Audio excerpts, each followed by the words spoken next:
The next morning, Edward arrived at the top station to take Thomas down to the works. With Thomas gone, this left Percy and Toby to do all of Thomas's work as well as their own. It was very hard work, and the two engines began to feel very tired very soon.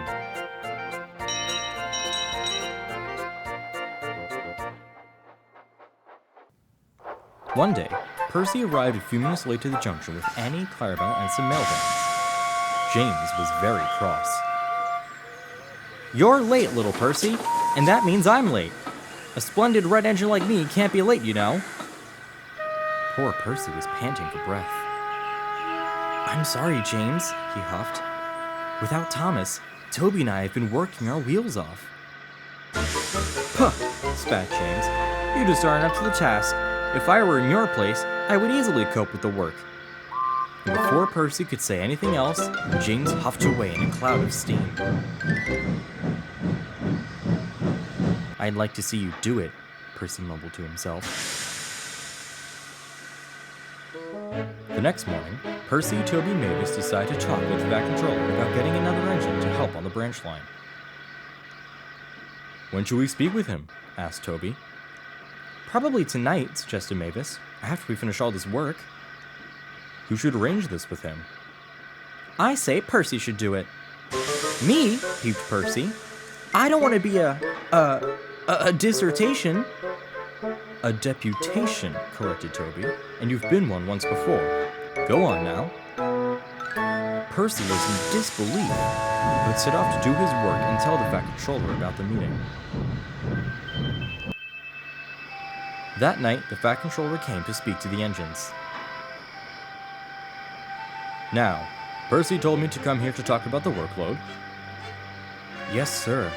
It's been very hard to keep up with all the work. Without Thomas, Percy and I have to do his jobs as well as our own." "And this means that the sidings begin backing up at the quarry," added Mavis. "And my passengers almost missed their connection the other day," chimed Percy. "Please, sir, can we get another engine?" The Vat Controller smiled. "Well, this meeting is coming a little late. I've already arranged for a new engine to come to the island to help ease the workload. He should be arriving tomorrow. Percy, he will be taking Annie and Clarabelle, so I want you to show him the ropes." The three engines cheered. The next morning, Percy arrived at the top station when a green tank engine steamed in. "Hello," said the engine. "I'm Oliver. The Vat Controller told me to look for Percy." "That's me," puffed Percy. "You'll be pulling these coaches. Their names are Annie and Clarabelle. I'll ride in front and you can ride behind." "Splendid," said Oliver.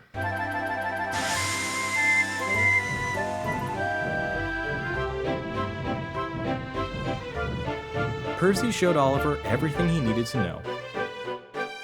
Oliver caught on quickly and was soon pulling Annie and Clarabelle all on his own.